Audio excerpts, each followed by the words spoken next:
আসসালামু আলাইকুম everyone, welcome to Ramiz blog. So আজকে আমরা একটা কেক বানাবো। সো কেকটাতে কী লাগবে আমরা দেখিনি। প্রথমে লাগবে আটা, তারপরে দুধ, বেকিং পাউডার, বেকিং সোডা, তেল, তারপরে সুগার পাউডার। যাদের কাছে সুগার পাউডার বর্তমানে নেই তারা চিনিরে ব্লেন্ড করে নিতে পারে। সো আমি এখানে ব্লেন্ড করে নিয়েছি চিনিরে।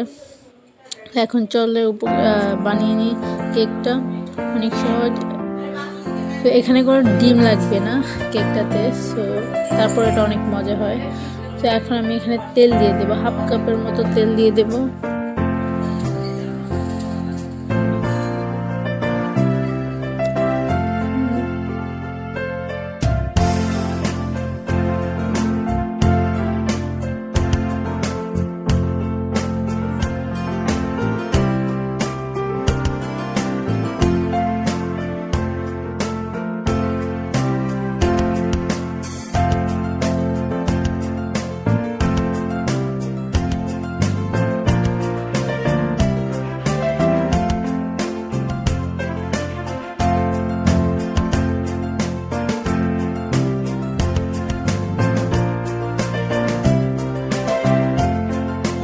এখন আমি চিনির মধ্যে দুধটা দিয়ে দেবো আর আস্তে আস্তে লেড়ে আস্তে আস্তে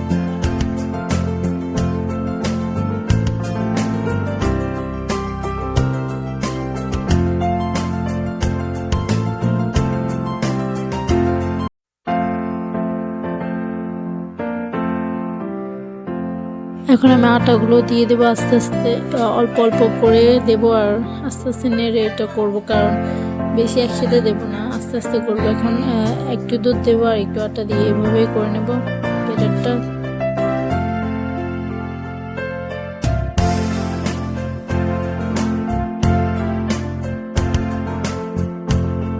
এখন বেকিং সোডা দিচ্ছি আর বেকিং পাউডারটা আগে 1 চামচ দিয়ে দিচ্ছি। বেকিং পাউডার 1 চামচ দিয়ে বেকিং সোডা হাফ চামচ।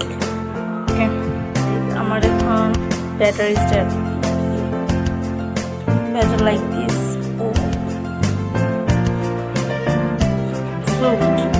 কেকটা আমি 45 মিনিট পরে উঠেছি চুলা থেকে। সো এখন কেকটা নরম হয়েছে। সো আমি এখন একটু 5 মিনিট ঠান্ডা হলে এটা উঠিয়ে ফেলবো। সো 5 মিনিট পরে দেখি কিরকম হয়।